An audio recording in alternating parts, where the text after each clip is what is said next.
Si demain je te donne une dette, est-ce que tu vas savoir c'est quel type de dette? Aujourd'hui, je veux clarifier c'est quoi les types de dettes et comment se débarrasser des mauvaises si on en a. Mais avant de parler de dette, il faut clarifier certaines choses. Déjà, c'est quoi un achat et une dette? Un achat, c'est tout simplement quand tu échanges de l'argent contre un bien et service avec de l'argent que tu as déjà dans ton compte de banque et tu n'as pas besoin d'emprunter de l'argent de quelqu'un d'autre. Maintenant, une dette, c'est tout simplement que tu veux acheter quelque chose, mais tu n'as pas l'argent pour.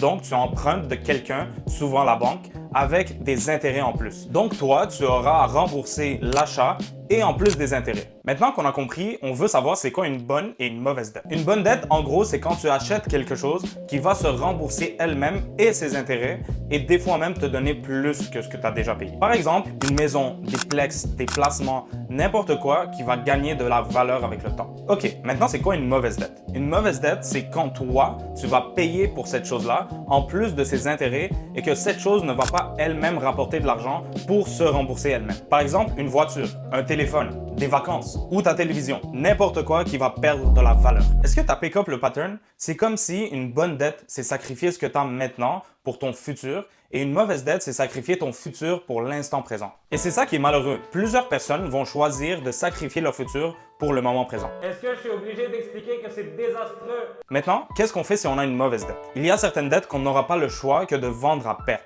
parce que soit leur paiement est trop cher ou parce que ce n'est pas essentiel. Beaucoup de grosses voitures vont se qualifier dans ce type de dette. Dans d'autres cas, il y a certaines dettes où on peut payer les paiements rapidement si on se prive pour quelques mois. Par exemple, on peut se dire qu'on ne va pas manger au resto pour payer cette dette. Mais en vrai, il y a une seule chose que personne n'en parle, mais qui est à la source de tous ces problèmes-là. Souvent, c'est pas un problème d'habitude que les gens ont.